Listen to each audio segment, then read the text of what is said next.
8वां chapter हमने start किया हुआ है। इसमें हमने आज पढ़ना है फिजिकल प्रॉपर्टीज ऑफ अल्काइंस।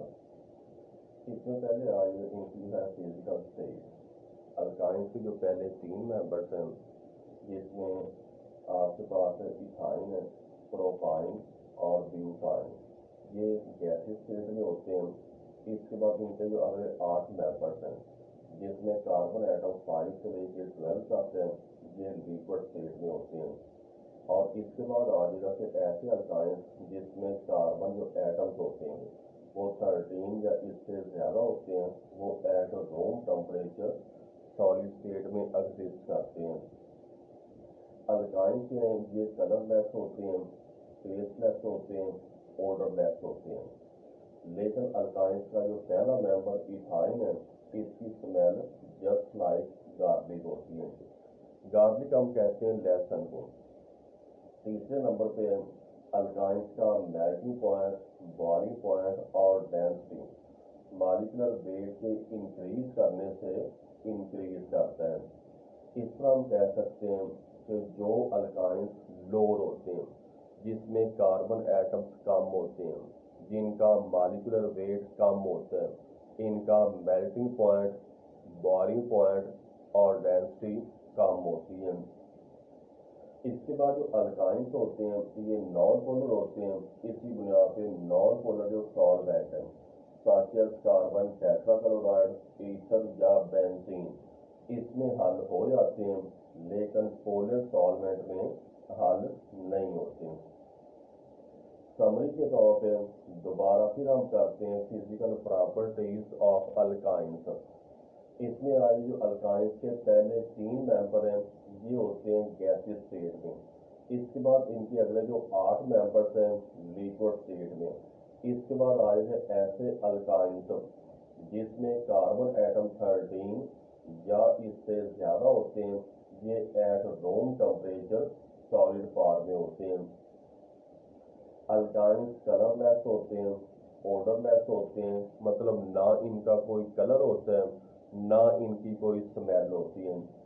लेकिन जो अल्काइंस का पहला मेंबर है, इसकी स्मेल जस्ट लाइक गार्लिक होती है, जिसे हम लहसुन कहते हैं।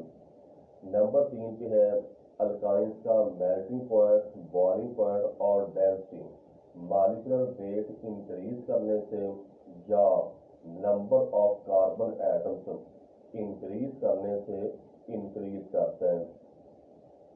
नंबर 4 पे है अल्काइंस हैं नॉन पोलर होते हैं। इसी बुनियाद पे non polar solvent such as carbon tetrachloride, ether और बेंजीन, इसमें हल हो जाते हैं, लेकिन पोलर सॉल्वेंट में हल नहीं होते। इसके बाद हमने करना है रिएक्टिविटी ऑफ अल्काइंस। अल्काइंस हमने पहले पढ़ा है कि ये हाइड्रोकार्बन होते हैं, अनसैचुरेटेड होते हैं, कार्बन कार्बन ट्रिपल बॉन्ड होता है। ट्रिपल बॉन्ड में होता है 2 पाई बॉन्ड्स होते हैं और दरमियान में सिग्मा बॉन्ड होता है। अब क्योंकि यहाँ पर डबल आपके पास ट्रिपल बॉन्ड है, इसमें इलेक्ट्रॉन की चार्ज डेंसिटी ज़्यादा होती है। इसी बुनियाद पर ये इलेक्ट्रॉन होते हैं दोनों कार्बन एटम्स को स्ट्रॉन्गली अट्रैक्ट करते हैं। दोनों कार्बन एटम्स ऐसे के क्लोज होते हैं, बॉन्ड लेंथ कम होने से बॉन्ड की स्ट्रेंथ ज़्यादा होती है और इसकी रिएक्टिविटी कम होती है। तो इस तरह हम कह सकते हैं कि यहाँ पर जो पाई बॉन्ड होता है वो ज़्यादा डिफ्यूज या एक्सपेंडेड नहीं होता, जिसकी बुनियाद पे इलेक्ट्रोफाइल का अटैक करना मुश्किल होता है। तो इस तरह हम कह सकते हैं कि अल्कीन्स की रिएक्टिविटी सबसे ज़्यादा, अल्काइंस की रिएक्टिविटी इससे कम, अल्केन्स की रिएक्टिविटी सबसे कम होती है। इसमें आपके पास क्या, जैसे जो अल्काइंस है ना, ये क्या होते हैं, हाइड्रोकार्बन्स हैं, अनसैचुरेटेड है, कार्बन कार्बन ट्रिपल बॉन्ड है, 2 पाई बॉन्ड्स होते हैं, 2 कार्बन एटम्स के दरमियान चार्ज डेंसिटी ज़्यादा होती है। चार्ज डेंसिटी होता है amount of charge per unit area या वॉल्यूम। क्योंकि नंबर ऑफ इलेक्ट्रॉन ज़्यादा है, इसी बुनियाद पर ये दोनों कार्बन एटम्स को स्ट्रॉन्गली अट्रैक्ट करता है। कार्बन जो आपके पास कार्बन कार्बन इसकी बॉन्ड लेंथ कम होती है, बॉन्ड स्ट्रॉन्ग होता है, जिसकी बुनियाद पर रिएक्टिविटी कम होती है। अब क्योंकि चार्ज डेंसिटी ज़्यादा है, बॉन्ड्स की स्ट्रेंथ ज़्यादा है, इसी बुनियाद पर ये जो पाई बॉन्ड्स हैं ये यहाँ पर डिफ्यूज या एक्सपेंडेड नहीं है, जिसकी बुनियाद पे इलेक्ट्रोफाइल का अटैक करना मुश्किल है। अब यहाँ पर क्योंकि आपके पास अल्कीन्स हैं जिसमें कार्बन कार्बन डबल बॉन्ड होता है, यहाँ पर पाई बॉन्ड ज़्यादा एक्सपोज होता है, जिसकी बुनियाद पे अल्कीन्स की रिएक्टिविटी ज़्यादा है, अल्काइंस की कम है और अल्केन्स की सबसे कम है। अब जो अल्काइंस है इनके ज़्यादातर रिएक्शंस होते हैं addition due to presence of pi bonds.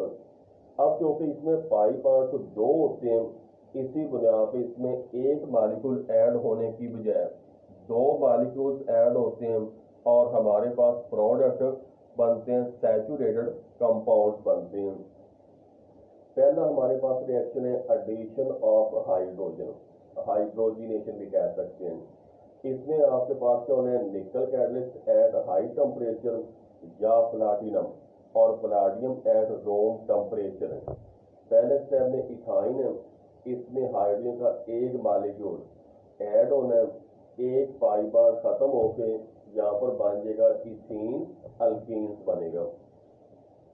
अगले स्टेप में दोबारा फिर जो हमारे पास अल्कीन्स है इसमें हाइड्रोजन का एक और मॉलिक्यूल ऐड होना है, वही कैटेलिस्ट और कंडीशंस है, आपके पास अल्केन्स बनेगा। इसके बाद नंबर 2 पे है एडिशन ऑफ हैलोजेंस है। इसमें अगर हमारे पास अल्काइंस हैं, कोई भी हम हैलोजेंस ऐड करते हैं, आमतौर पे क्लोरीन और ब्रोमीन करते हैं, क्योंकि आयोडीन का जो रिएक्शन होता है वेरी स्लो और रिवर्सिबल हो सकता है। इसमें हमारे पास जो सॉल्वेंट है ना वो हम इस्तेमाल करते हैं इनर्ट कार्बन टेट्राक्लोराइड। पहले स्टेप में क्या होना है, पाई बॉन्ड खत्म हो गए, एक Cl एक के पास दूसरा दूसरे के पास आएगा और इस तरह हमारे पास बन जाएगा 1,2 डाइक्लोरो इथीन या कोई भी अल्कीन्स बनेगा। इसके बाद दोबारा फिर हमारे पास जो है प्रोडक्ट यहाँ पर रिएक्शन करेगा दोबारा फिर क्लोरीन के साथ, वही हमारे पास solvent carbon tetrachloride, pi bond खत्म हो जाएगा और यहाँ पर हमारे पास बन जाएगा टेट्रा क्लोरो इथेन। इसके बाद आगे लिखा हुआ है addition of halogen a sulphur. इसमें हमारे पास क्या है, कोई भी अगर इथाइन है रिएक्शन करवाते हैं हम HBr या HCl के साथ, हाइड्रोजन हेलाइड के साथ, इसमें सिंपल एक पाई बॉन्ड खत्म होना है, एक H एक के पास, Br दूसरे के पास आएगा। ये जो बना है इसका नाम है विनाइल ब्रोमाइड, क्योंकि पाई बॉन्ड है, इसी बुनियाद पे दोबारा फिर रिएक्शन करेगा HBr के साथ। अब यहाँ पर जो एडिशन है ना ये होनी है अकॉर्डिंग टू मार्कोनी-कोक्स रूल।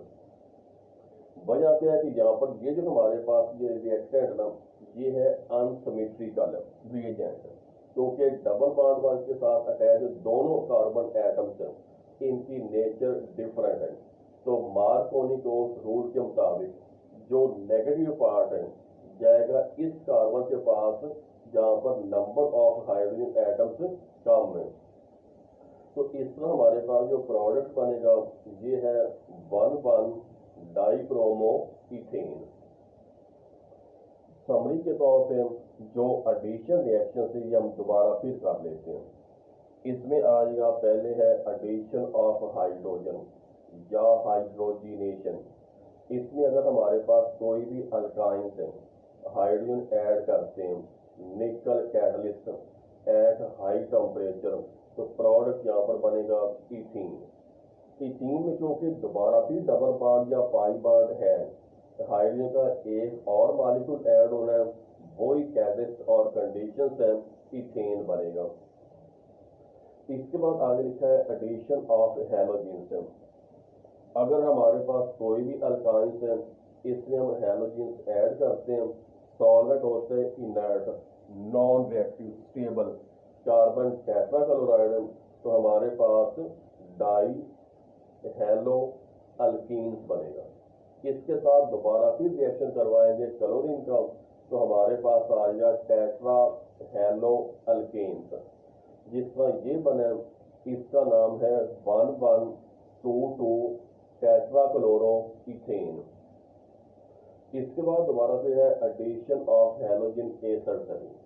इसमें हमारे पास क्या है, कोई भी अगर अल्काइन से भी रिएक्शन करवाते हैं HBr के साथ, एक पाई बॉन्ड खत्म होना है, तो हमारे पास बन जाएगा फिनाइल ब्रोमाइड। इसके बाद दोबारा फिर रिएक्शन करवाते हैं हम HBr के साथ।